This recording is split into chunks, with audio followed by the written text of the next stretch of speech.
Efendim merhabalar. Yepyeni bir tarifle karşınızdayım. Bu kez farklı bir yöntem uygulayacağız. Aslında tarif Duygu Hanım'dan geldi. Duygu Hanım'dan öğrendiklerimi anında uygulamaya çalışacağım. Mercimek köftesi yapacağız beraber. O anlatacak. Ben yapmaya çalışacağım. O mükemmel hazırlamış. Bakalım neler olacak, başıma neler gelecek. Önce Duygu Hanım'dan malzemeleri dinleyelim. Arkadaşlar merhaba. Biz bugün size mercimek köftesi yapacağız. Bunun için bizim tarifimiz 1 su bardağı mercimek, 1 su bardağı köftelik bulgur.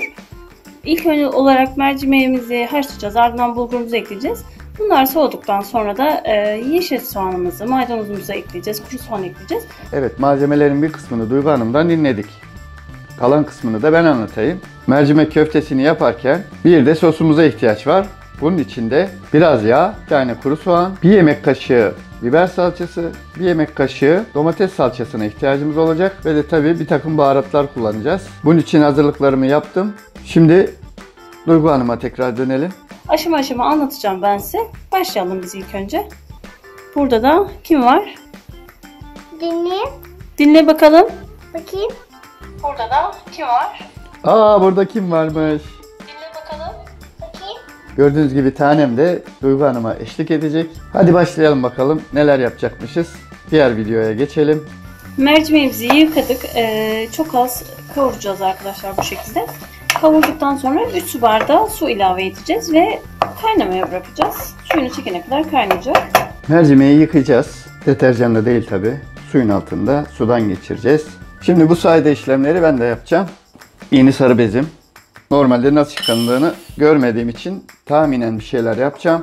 Şöyle gözüküyor muyum? Mercimeği bol suyla hafif hafif, bunu yoğurmak değil de karıştırmak gibi yapıyorum elimle. Herhalde bu tozundan kurtulmamız gerekiyor mercimeğin. Şimdi bunu nasıl süzeceğim bilmiyorum tabi. En sevmediğim şey bir şeylerin boşa gitmesi, heder olması. Mercimeğin heder olmaması için elimden geleni yapacağım. Dıdıdıdım.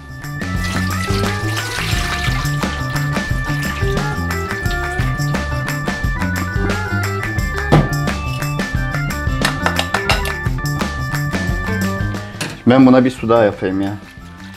Ne olur ne olmaz. Çok toz çıktı çünkü. Suyu temiz olana kadar bir tur daha yapacağım. Bunu fazla hırpalamayayım. Belki yanlış bir şey yapıyorumdur. Hemen hızlıca suyunu süzdüm.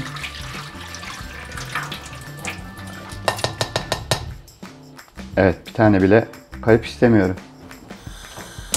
Ocağımı yaktım. Mercimeği tencereye veriyorum. Biraz kavuracağız dediği için ben biraz kavurdum zannımca. Ben şimdi suyunu da ilave ediyorum hemen. Biraz yere döktük galiba suyu da. Hemen bunu da biraz karıştıralım, tutmasın. Hemen 3 bardak suyu ilave ediyorum. Bir tepeleme hop. 2. Ama bu çok olacak gibi.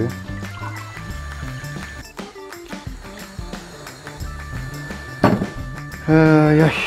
Şimdi bunu bir çevirelim ki yapışanlar bir kurtulsun. Çünkü kavururken bir iki tanesi yapıştı. Tabi görüntü alacağım diye.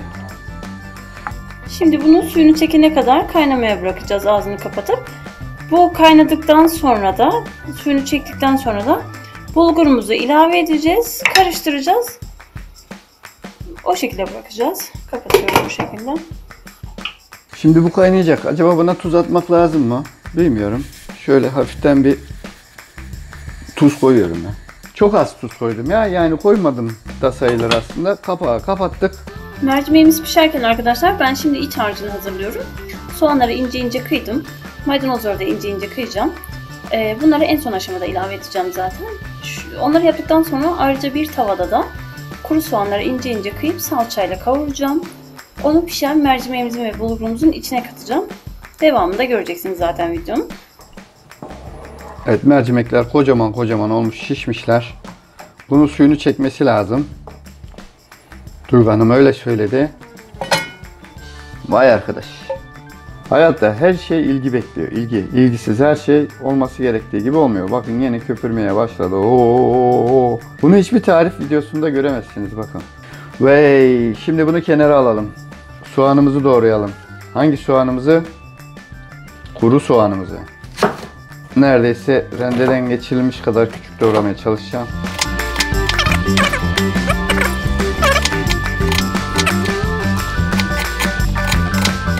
Tamamen suyunu çekmeyecek. Yani sıfır kalmayacak, kurumayacak burası. Ki üstüne köftelik bulgurumuzu eklediğimizde onu da yumuşatacak kadar bir su kalsın. Bu şu anda sulu. Biraz daha kaynasın. Elimi yakmayayım. Ay. Mercimeğimiz haşlandı. Şimdi bunun içine direkt ince bulgurumuzu biz ilave ediyoruz. Bu şekilde karıştırıp bunu bu şekilde çekmesini bekleyeceğiz. Suyunu çekecek. Şöyle çekeyim ben size. Çekemiyorum. Bir elimde telefon varken yapamıyorum tabi. Tamam. Bunu bu şekilde dinlemeye bırakacağız. Ben o arada soğanını yapacağım. Salçasını yapacağım. Burada zaten bir yandan soğanı pişiyor. Ona hemen salça ilave edeceğim. Ardından onu buna dahil edeceğim. Ardından buraya hazırladım. Yeşil soğanı ve maydanozunu da ekleyip köfte haline getireceğim. Galiba istediğimiz düzeye geldi. Suyunu iyice çekti. Hatta yapışmaya başladı. Bir tur daha çevireyim. Galiba bu tamam ya. Kapattım altını. Köftelik bulgurumuzu ilave edeceğiz. Sonra bunları çok güzel bir şekilde karıştıracağız. Elimizle karıştırmayacağız tabi. Bunun içinde kalan suyla, buharla, sıcaklıkla köftelik bulgurumuz da hem pişecek hem şişecek. Oo, yapıştı kaldı gördüğünüz gibi. Yarım saat beklemesi gerektiği söyleniyor. Bu arada biz hemen katılaştı. Cıvık görünen görüntüden bir şey kalmadı. Hemen buharını kaçırmadan kapağını kapatalım. Bu yarım saat bekleyecek. Salçalı, soğanlı sosumuzu hazırlayalım madem. Normalde yağ tavayı kızdırmadan dökmemek lazım. Ben dökmüş bulundum. Buna yaklaşık olarak işte göz kararı bir şey koydum. Anam anam garip anam, sen yoksun yanımda, kime dert yanam, dünya yalan. Isındın mı?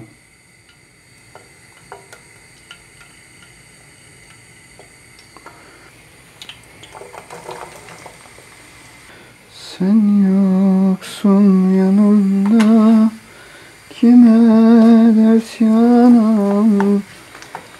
O kadar ince yaptığımı düşünmeme rağmen yine de soğanlar biraz iri kalmış. Siz bence rendeleyin. Bazı şeyler benim harcım değil. Görüyorsunuz işte yani. İşi ustanın yapması lazım. Duygu Hanım ne kadar kolay halletmiş bu işi.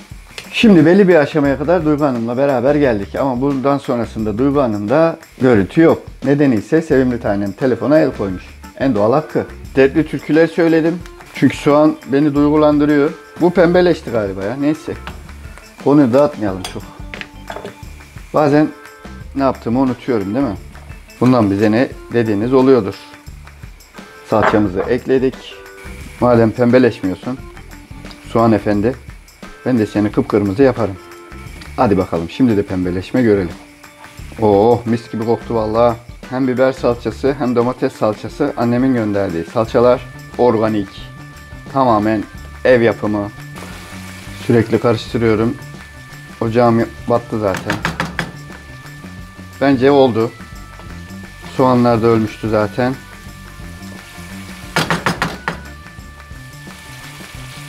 Daha fazla salçayı yakacak gibi. O yüzden altını kapatıyorum. Hadi bakalım. Dun dun dun dun. Bundan sonrası için set değiştireceğiz. Masaya geçelim.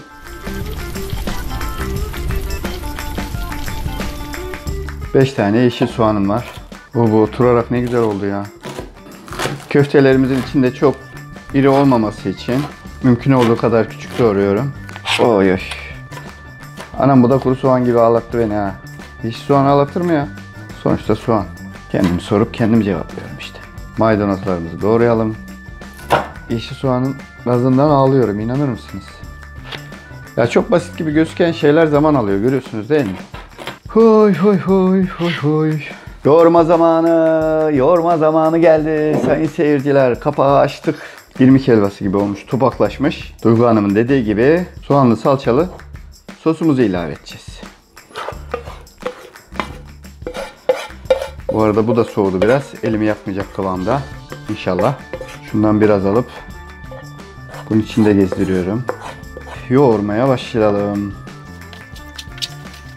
Kırmızı mercimeğimiz bulgur rengine dönüşmüş. Bulgur sarısı olmuş. Evet, kıvamımız iyi gibi. Ama biraz su ekleyebilirim. Siyah perçemini yar yar dökmüş yüzüne. Salınarak gelen şu aya bakın. Bir elimle tencereyi tutmakla meşgulüm. Yani Duygu Hanım'ın bunu çekmesi çok zor olurmuş gerçekten. Buna çok az su katacağım. Yarım bardak bile değil. Sıcak su kattım. Elim yandı. Şimdi bak azıcık su katınca güzel oldu. İri soğanları maalesef belli oluyor. Bu tamam. Buna şimdi yeteri kadar karabiber. Tabii 1 çay kaşığı karabiber eklemek gerekiyor. 1 çay kaşığı kimyon. 2 3 4 çay kaşığı pul biber koydum.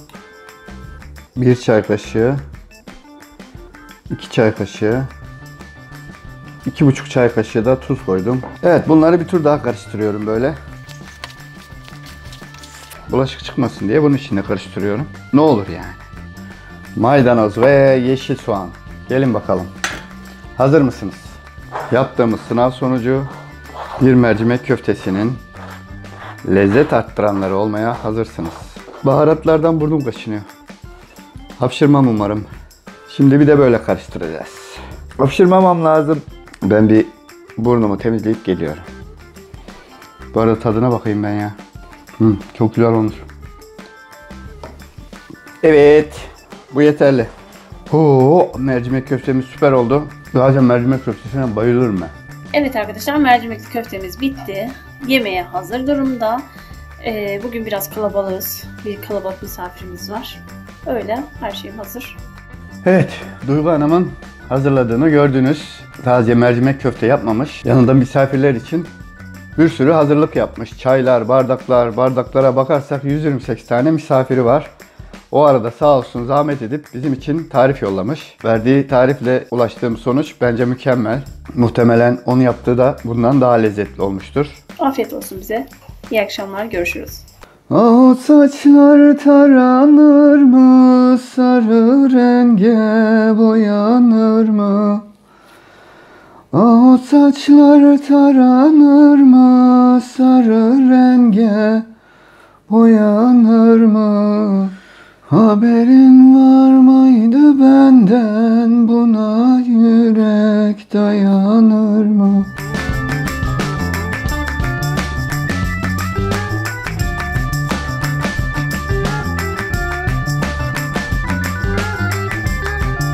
Aksilikleriyle, güzellikleriyle ve lezzetiyle mercimek köftemiz hazır. Duygu Hanım'a çok teşekkür ederim. Sayesinde ben de nasıl yapılabileceğini öğrendim. Çok da lezzetli oldu. Hoşça kalın.